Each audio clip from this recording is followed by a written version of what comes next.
प्रधानमंत्री का नारी शक्ति को पत्र, महिला आरक्षण पर समर्थन का जताया आभार। कहा, नीति निर्माण और निर्णय प्रक्रिया में महिलाओं की भागीदारी से विकास में मिलेगी रफ्तार। 20 अप्रैल तक चलने वाला अग्निशमन सप्ताह शुरू, राज्यपाल और मुख्यमंत्री को लगाया गया बैज। अग्निशमन कर्मियों की भूमिका रेखांकित, सतर्कता पर जोर।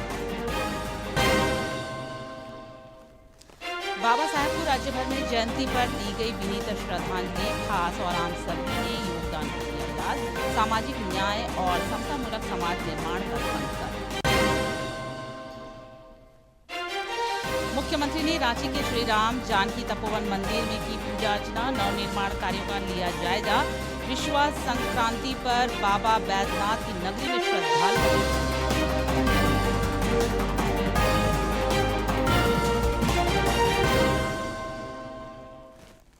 नमस्कार, खबरें झारखंड में आपका स्वागत है। मैं हूं निशा दीपिका सोरेन और अब समाचार विस्तार से।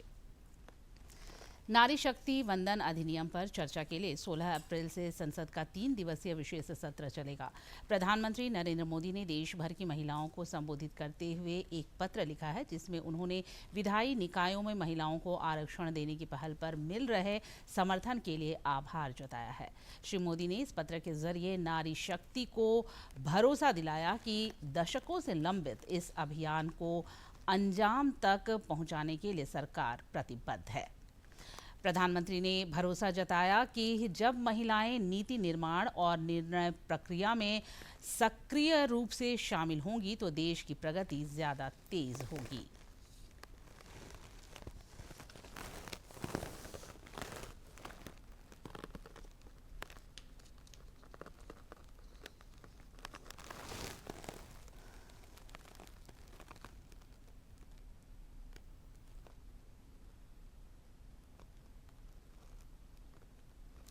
राज्य की महिलाओं का मानना है कि केंद्र सरकार के महिला सशक्तिकरण के प्रयासों को नारी शक्ति वंदन अधिनियम से संबल मिलेगा।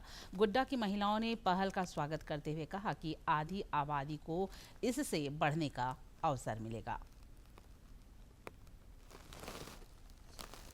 लोकसभा और राज्य विधानसभा में, सभी राज्यों के विधानसभा में आरक्षण होंगे, वो उस में प्रत्याशी बनेंगी और अपने ये प्रत्याशी बनने का जो स्वरूप है, इसमें हमारे यशस्वी प्रधानमंत्री जी का कहना है कि महिलाएं अपने भाग्य का फैसला खुद उस सदन में बैठ के करेंगी। मैं मोदी जी की आभारी हूँ कि आज हमारी महिला बहन को पूरे देश में मौका मिल रहा है कि पहले तो मौका मिला था पंचायती राज में बहन लोग को कि हमारी जो बहन गांव में समाज में सिमट कर रहती थी, तो आज पंचायती राज होने के कारण हमारी महिला बहुत फ्रंट पर आई हैं। और आज अगर लोकसभा, विधानसभा और राज्यसभा में अगर 33% हमारी बहन को मिल रहा है, चाहे वो कोई भी पार्टी संगठन, लेकिन वो तो है कि महिला सीट रिजर्व है, तो सभी बहन को मौका मिलेगा और वो जो है अभी राष्ट्र में हित में और अपने राज्य को चलाने में, देश को चलाने में भागीदारी निभाएंगी। राज्य में आज से 20 अप्रैल तक अग्निशमन सेवा सप्ताह मनाया जा रहा है। राज्यपाल संतोष कुमार गंगवार और मुख्यमंत्री हेमंत सोरेन ने इस उपलक्ष्य में अपने संदेश में जन सेवा में अपने प्राणों की आहुति देने वाले अग्निशमन सेवा के बहादुर जवानों को श्रद्धांजलि अर्पित की है। उन्होंने लोगों को आग की विभीषिका के प्रति सजग और सतर्क रहने की अपील भी की और जन जागरूकता पर बल दिया। अग्निशमन सेवा सप्ताह के अवसर पर अग्निशमन सेवाएं और गृह रक्षा वाहिनी के महानिदेशक MS भाटिया ने लोक भवन में राज्यपाल संतोष कुमार गंगवार से मुलाकात की। श्री भाटिया ने राज्यपाल को बैज लगाया। इस मौके पर श्री गंगवार ने अग्निशमन सेवा की महत्ता को रेखांकित किया और आपातकालीन परिस्थितियों में अग्निशमन कर्मियों की भूमिका को बेहद महत्वपूर्ण बताया। श्री भाटिया ने रांची में मुख्यमंत्री हेमंत सोरेन से भी मुलाकात कर उन्हें अग्निशमन सेवा सप्ताह के अवसर पर उन्हें बैज लगाया। मुख्यमंत्री ने कर्मियों को सेवा सप्ताह की शुभकामनाएं दी और अग्निशमन कर्मियों के कार्यों की सराहना की। उन्होंने कहा कि राज्य सरकार अग्निशमन सेवा से जुड़े संसाधनों को और सुदृढ़ करने के लिए कृत संकल्पित है।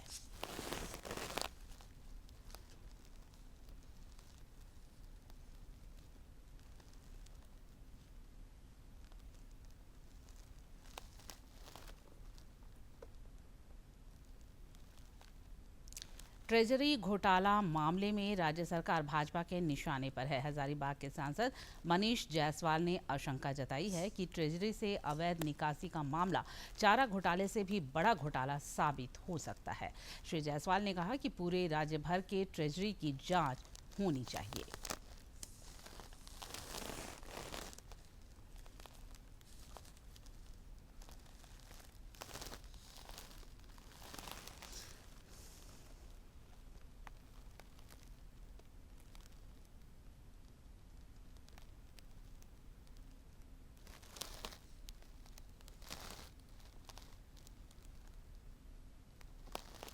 इतने सालों से ये चल रहा है, अभी तक सरकार इसको रोक नहीं सकी, तो प्रश्न ये भी उठेगा कि कहीं और भी इस प्रकार का घोटाला होगा जो कि सरकार के नजर में नहीं होगा। तो सबसे पहले तो जो दोषी है उन पर कार्रवाई करना चाहिए और पूरे ट्रेजरी को एक बार फिर से वेरीफाई करके जो है उसके सैंटिटी को बरकरार होना चाहिए। इस देश के, इस राज्य के खजाने का एक एक पैसा, ये जनता का पैसा है, उसका अकाउंट और उसका प्रयोग बिल्कुल जनता के अनुरूप होना चाहिए, जनता के हितों के लिए होना चाहिए। इसको लूटने का अधिकार जो है वो किसी को नहीं है। लोकपाल नियुक्ति मामले में हाईकोर्ट में कल सुनवाई हुई। अदालत ने कड़ा रुख अपनाते हुए राज्य सरकार के जवाब पर नाराजगी जताते हुए कहा कि बार बार समय लेना उचित नहीं है। हाईकोर्ट ने सरकार से पूछा कि जब चयन समिति लोकायुक्त के नाम की अनुशंसा कर चुकी है तो अधिसूचना जारी करने में विलंब क्यों हो रहा है। अदालत ने चेतावनी भरे लहजे में कहा कि 10 दिनों के भीतर अधिसूचना नहीं जारी की गई तो सख्त आदेश जारी किया जाएगा। इस मामले की अगली सुनवाई 23 अप्रैल को होगी।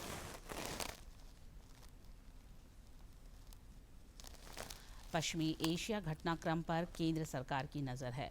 ऊर्जा आपूर्ति और नागरिकों की सुरक्षा सरकार की प्राथमिकता है। इधर एलपीजी से भरा एक और जहाज जग विक्रम आज मुंबई के बंदरगाह पर पहुंचेगा। भारतीय ध्वज वाला एलपीजी जहाज जग विक्रम होर्मुज पार कर भारत की ओर आगे बढ़ रहा है। लगभग 20,400 मीट्रिक टन एलपीजी लेकर यह जहाज आज कांडला पोर्ट पहुंचेगा। एलपीजी पोर्ट जग विक्रम 11 अप्रैल को होर्मुज स्ट्रेट पार कर गया था। इस जहाज में 24 नाविक सवार हैं। जग विक्रम के आने से घरेलू बाजार में एलपीजी की उपलब्धता और मजबूत होगी। जग विक्रम मार्च की शुरुआत के बाद फारस की खाड़ी से निकल पत्तन, पोर्ट, परिवहन और जलमार्ग मंत्रालय लगातार विदेश मंत्रालय खाड़ी क्षेत्र में भारतीय मिशनों और अन्य समुद्री हितधारकों के साथ मिलकर काम कर रहा है ताकि भारतीय नाविकों की सुरक्षा और समुद्री संचालन सुचारू बना रहे।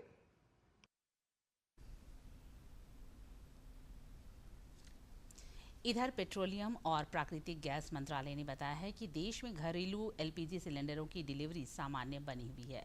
मंत्रालय ने लोगों से घबराहट में खरीदारी से बचने का भी आग्रह किया है। कालाबाजारी की रोकथाम के लिए अब तक देश भर में 1,28,000 से अधिक जगहों पर छापेमारी हुई है, जिस दौरान 59,000 से अधिक सिलेंडर जब्त किए गए। मंत्रालय की ओर से बताया गया कि व्यावसायिक एलपीजी आपूर्ति में अस्पतालों, शैक्षणिक संस्थानों, फार्मा, कृषि और इस्पात तथा ऑटोमोबाइल सेक्टर को प्राथमिकता दी गई है। प्रवासियों को भी 5 किलोग्राम का छोटा सिलेंडर उपलब्ध कराया जा रहा है। मादक पदार्थों के तस्करों के खिलाफ राज्य भर में पुलिस का अभियान जारी है। चतरा के कुंदा थाना क्षेत्र में पुलिस ने मादक पदार्थों की बड़ी खेप को पकड़ा है। छापेमारी के क्रम में 840 ग्राम अफीम, 335 किलोग्राम डोडा और करीब 35 किलोग्राम पोस्ता दाना समेत अफीम की खेती से संबंधित उपकरण बरामद किए गए हैं। भारत रत्न बाबा साहेब डॉक्टर भीमराव अंबेडकर को कृतज्ञ राष्ट्र 136वीं जयंती पर आज नमन कर रहा है। नई दिल्ली के संसद भवन परिसर के प्रेरणा स्थल पर उपराष्ट्रपति सीपी राधाकृष्णन और प्रधानमंत्री नरेंद्र मोदी समेत कई केंद्रीय मंत्रियों और राजनेताओं ने उन्हें श्रद्धांजलि अर्पित की।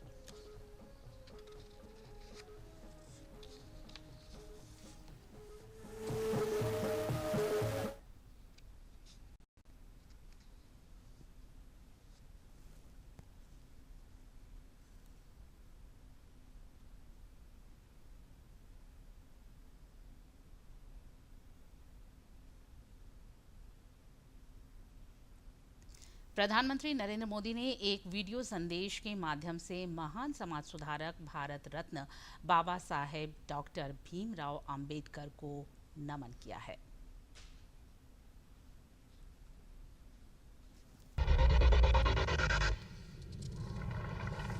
आज देश के इतिहास का बहुत बड़ा दिन है। आज बाबा साहब आम्बेडकर की जन्म जयंती है। बाबा साहब आम्बेडकर एक व्यक्ति नहीं थे, वे एक संकल्प का दूसरा नाम थे। बाबा साहब आम्बेडकर जीवन जीते नहीं थे, वो जीवन को संघर्ष में जोड़ देते थे, जोत देते थे। बाबा साहब आम्बेडकर अपने मान सम्मान मर्यादाओं के लिए नहीं, लेकिन समाज की बुराइयों के खिलाफ जंग खेल करके आखिरी छोर पर बैठा हुआ दलित हो, पीड़ित हो, शोषित हो, वंचित हो, उनको बराबरी मिले, उनको सम्मान मिले, इसके लिए अपमानित होकर के भी अपने मार्ग से कभी विचलित नहीं हुई। 2014 के बाद बाबा साहब आम्बेडकर की प्रेरणा को आने वाली पीढ़ियों तक पहुंचाने के लिए अनेक महत्वपूर्ण कदम उठाए। हिंदू मिल के साथ साथ बाबा साहब आम्बेडकर की महू की जन्मभूमि हो, बाबा साहब आम्बेडकर जी की लंदन की शिक्षा भूमि हो, दिल्ली में उनकी महापरिनिर्वाण स्थली हो, या फिर नागपुर की दीक्षा भूमि हो, हमने सभी का विकास किया, इनको पंच तीर्थ के रूप में विकसित किया। बाबा साहब आम्बेडकर के कदमों पर चलते हुए देश तेजी से गरीब, दलित, पीड़ित, शोषित, वंचित सभी के जीवन में बदलाव ला रहा है।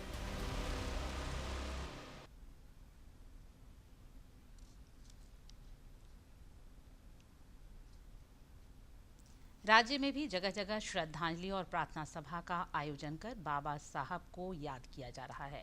राज्यपाल संतोष कुमार गंगवार और मुख्यमंत्री हेमंत सोरेन ने रांची के डोरंडा स्थित उनकी आदमकद प्रतिमा पर माल्यार्पण कर उन्हें नमन किया।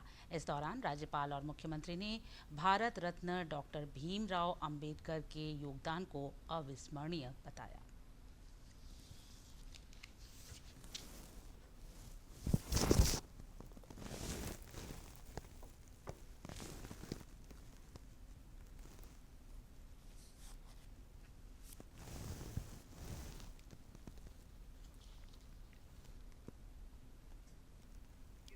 की और हमारे प्रारूप समिति के वो अध्यक्ष भी रहे संविधान में। हम ऐसा मानते हैं कि वास्तव में उनका योगदान पूरे विश्व में अतुलनीय था और इसलिए वास्तव में हमारे देश के संविधान को, हमारे देश की व्यवस्था को दुनिया भर के देश के लोग मानते हैं और उसको समझने का काम करते हैं। देश के लोकतांत्रिक व्यवस्था को और कहीं ना कहीं बाबा भीमराव अंबेडकर जी का जो योगदान है, वो योगदान किसी से ना छुपा है ना छुपेगा। और शायद इनकी इस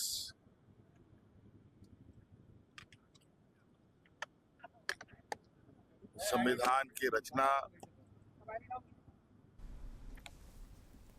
को पूरा दुनिया सलाम करता है।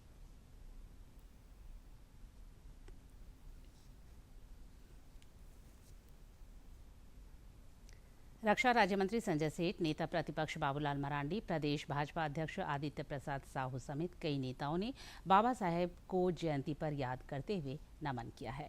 उन्होंने रांची के डोरंडा में आयोजित कार्यक्रम के दौरान बाबा साहेब को श्रद्धांजलि अर्पित की।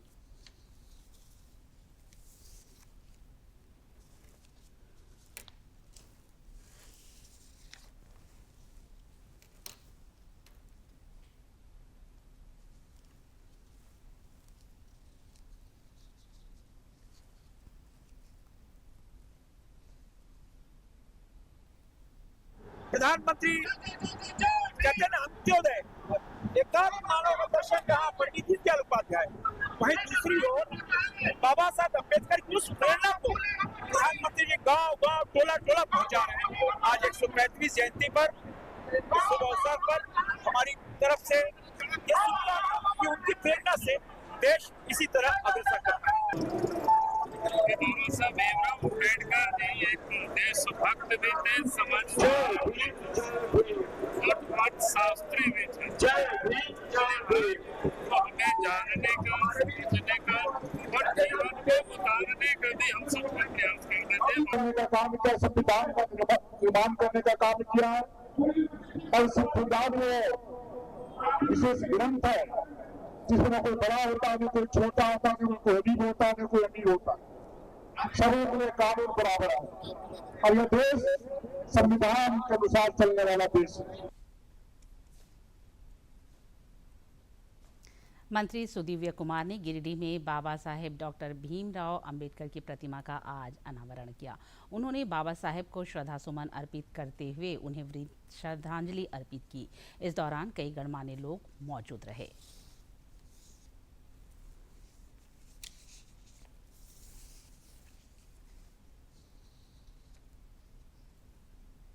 बाबा साहब के स्थान को परिवर्तित तो हम लोगों ने जरूर किया, लेकिन बाबा साहब जिस स्थान पर स्थापित थे उससे बेहतर जगह हम लोगों ने यहाँ पर दी, जहाँ पर जगह भी है। और सबसे महत्वपूर्ण एक बात मैं जरूर कहना चाहूंगा, 14 अप्रैल बाबा साहब की जयंती सिर्फ एक दिन नहीं है कि बर्थडे और जन्मदिन मनाकर हम लोग शाम को घरों को चले जाएं और कल तक फिर इसको भूल जाएं। आधुनिक भारत का निर्माण जब हो रहा था तो देश के प्रथम प्रधानमंत्री स्वर्गीय जवाहरलाल नेहरू ने इस देश के स्वरूप के गठन में जो कुछ किया, बाबा साहब अम्बेडकर ने आने वाली पीढ़ियों के गठन के लिए सब कुछ किया।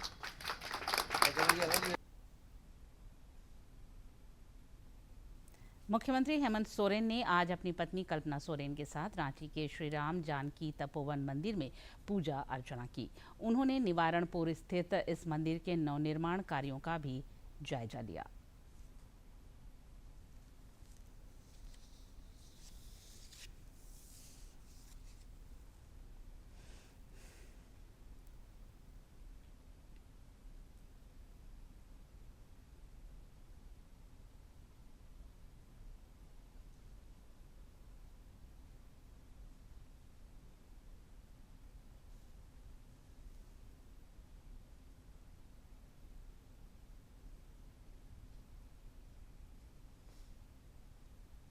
केंद्रीय मंत्री भूपेंद्र यादव ने आज सांसद निशिकांत दुबे के साथ देवघर स्थित बाबा बैद्यनाथ मंदिर में पूजा अर्चना कर मंगल कामना की। बाद में पत्रकारों से बातचीत में केंद्रीय मंत्री ने कहा कि उन्होंने बाबा का आशीर्वाद लिया है।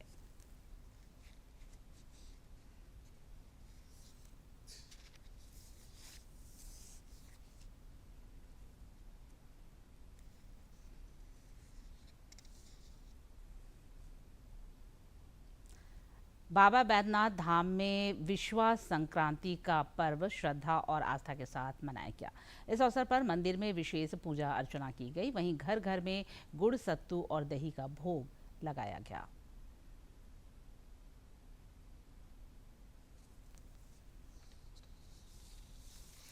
विश्वा संक्रांति के मौके पर देवघर स्थित बाबा बैद्यनाथ मंदिर में प्रातःकालीन पूजा के दौरान भगवान को गुड़, सत्तू और दही का विशेष भोग लगाया गया। श्रद्धालु ने भी अपने घरों में कुल देवी देवताओं को प्रसाद अर्पित किया। पुरोहित प्रमोद श्रृंगारी ने बताया कि आज के दिन गंगा स्नान का विशेष महत्व है।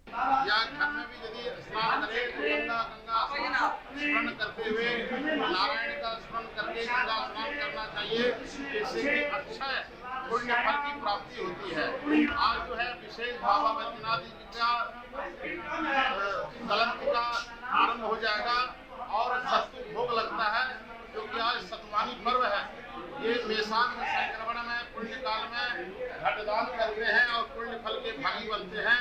आज के दिन लोगों ने पूर्वजों की आत्मा की शांति के लिए घटदान की परंपरा निभाई। स्टेट पुरोहित श्रीनाथ महाराज ने बताया कि वैशाख मास में जल से भरे मिट्टी के घड़े का दान करने से पितरों को तृप्ति मिलती है और पुण्य की प्राप्ति होती है। धार्मिक मान्यताओं के अनुसार वैशाख माह में जलदान करने से स्वर्ण दान के समान फल प्राप्त होता है।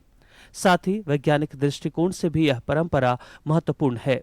क्योंकि इस समय सूर्य के मेष राशि में प्रवेश करने से गर्मी बढ़ जाती है। ऐसे में सत्तू और शीतल पेय शरीर को ठंडक प्रदान करते हैं। देवघर से मनीष दुबे की रिपोर्ट। साहिबगंज रेलवे स्टेशन परिसर में स्वास्थ्य विभाग ने टीबी उन्मूलन को लेकर एक अनोखी पहल शुरू की है। चाय पर चर्चा के जरिए लोगों को जागरूक करते हुए मुफ्त जांच के लिए प्रेरित किया जा रहा है। इस 100 दिवसीय विशेष अभियान में बड़ी संख्या में लोग शामिल हो रहे हैं।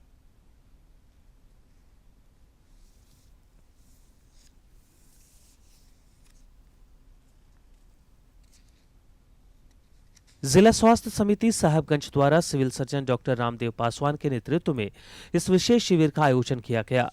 अभियान के तहत करीब 2000 लोगों की जांच का लक्ष्य रखा गया है। शिविर की खासियत यह है कि लोगों को चाय पिलाकर सहज माहौल में टीबी जांच के लिए प्रेरित किया जा रहा है।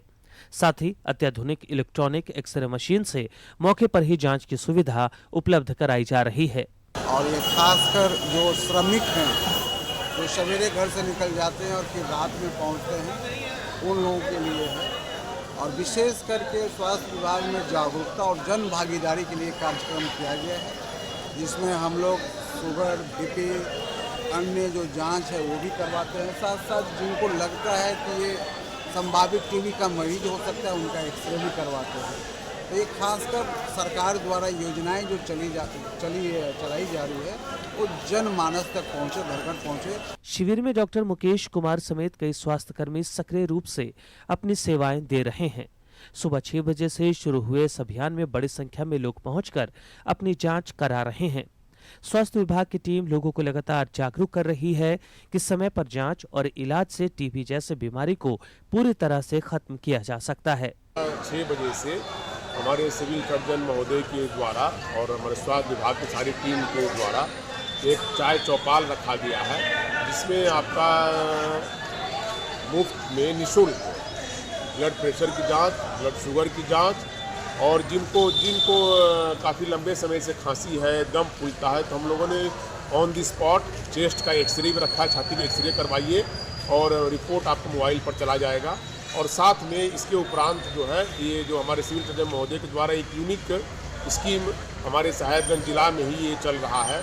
यह 100 दिवसीय अभियान न सिर्फ लोगों को स्वास्थ्य के प्रति जागरूक कर रहा है, बल्कि साहिबगंज को टीबी मुक्त बनाने की दिशा में एक मजबूत और सकारात्मक पहल के रूप में उभर रहा है। साहिबगंज से आनंद कुमार ओझा की रिपोर्ट। राजमहल सांसद विजय कुमार हांसदा और विधायक मोहम्मद ताजुद्दीन राजा ने साहिबगंज सदर अस्पताल का निरीक्षण किया। इस दौरान उन्होंने मरीजों की दी जा रही स्वास्थ्य सेवा का जायजा लिया। उन्होंने सुविधाओं पर संतोष जताते हुए अस्पताल प्रबंधन की सराहना की।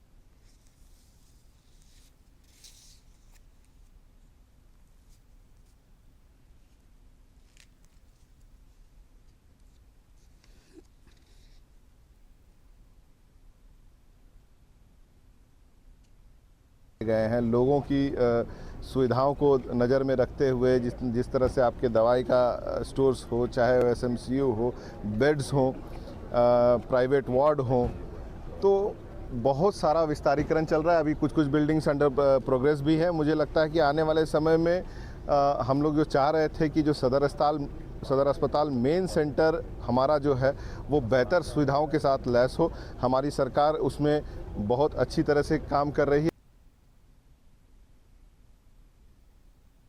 प्रधानमंत्री नरेंद्र मोदी 26 अप्रैल को सुबह 11 बजे आकाशवाणी पर मन की बात कार्यक्रम में देश विदेश के लोगों के साथ अपने विचार साझा करेंगे।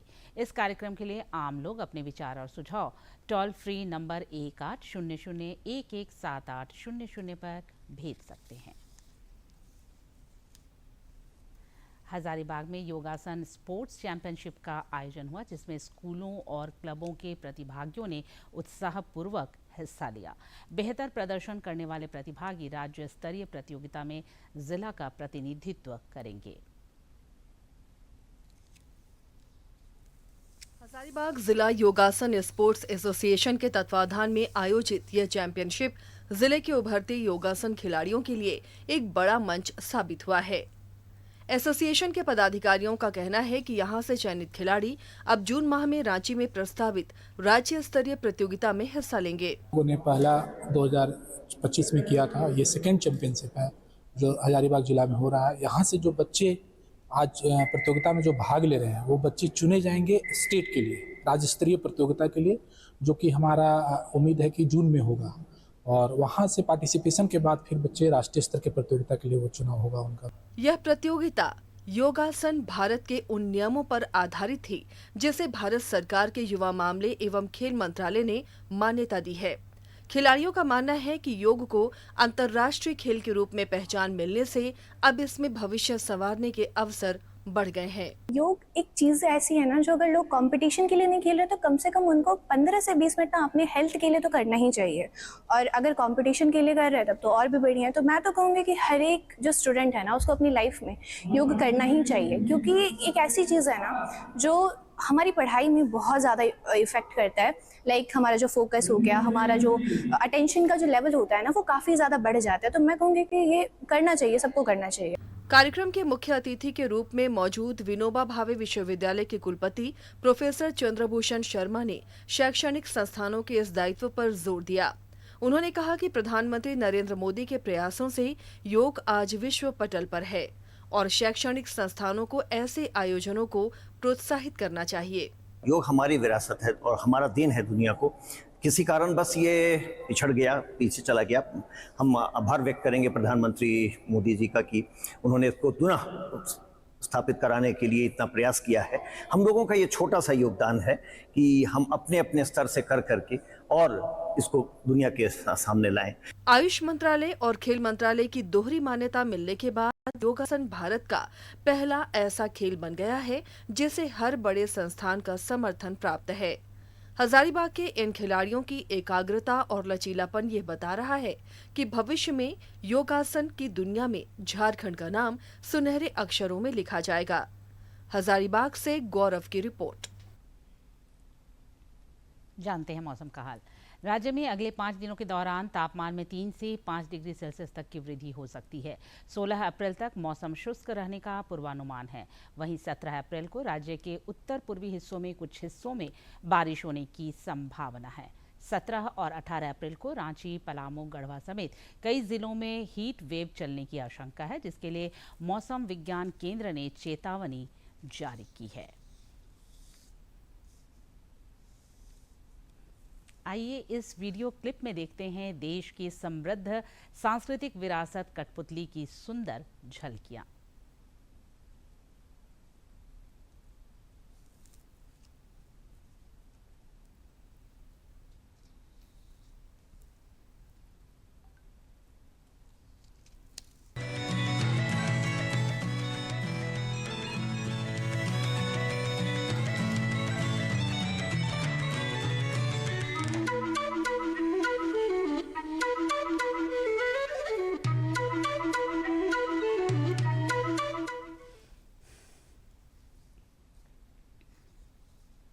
और अंत में मुख्य समाचार एक बार फिर।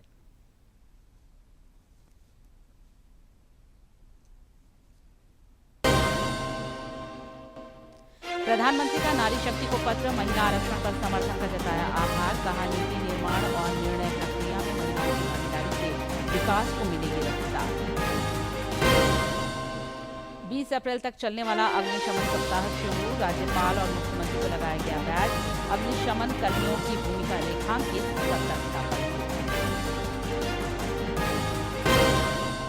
बाबा साहेब को राज्य भर में जयंती पर दी गई विनीत श्रद्धांजलि, खास और आम सभी ने योगदान को किया याद। सामाजिक न्याय और समतामूलक समाज निर्माण का संकल्प। मुख्यमंत्री ने रांची के श्री राम जानकी तपोवन मंदिर में की पूजा अर्चना, नवनिर्माण कार्यों का लिया जायजा।